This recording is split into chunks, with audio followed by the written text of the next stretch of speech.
Trump صاحب آئے ہیں، آتے ہی غزہ ہمارا ہے، غزے کے رہنے والوں کو اردن بھیج دو، مصر بھیج دو، وہاں آباد کر دو۔ ٹرمپ صاحب آپ ہوتے کون ہیں؟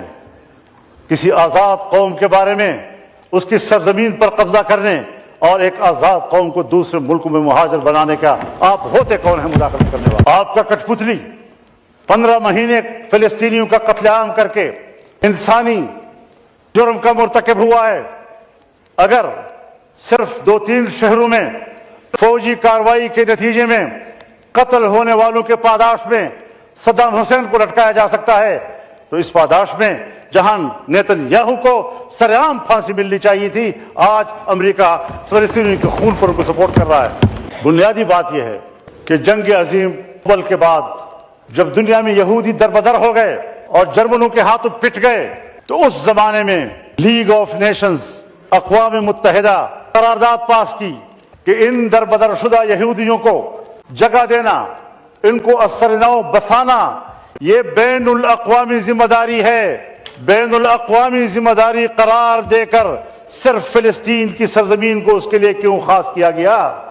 تمام ملکوں سے کہا گیا کہ جہاں جہاں پر کوئی یہودی بستا ہے اپنے ملک میں ان کے لیے جگہ دو۔ کیوں کسی ملک نے ان کو جگہ نہیں دی اور سب کو اکٹھا کر کے فلسطین کی سرزمین میں لایا گیا؟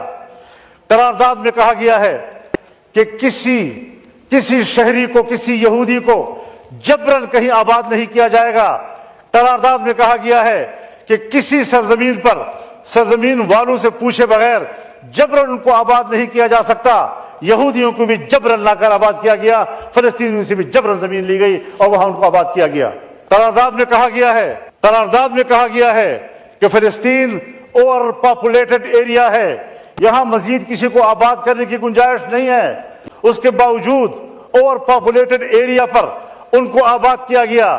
قرارداد میں کہا گیا ہے کہ فلسطین معاشی لحاظ سے انتہائی کمزور ہے، اس پر مزید بوجھ نہ ڈالا جائے۔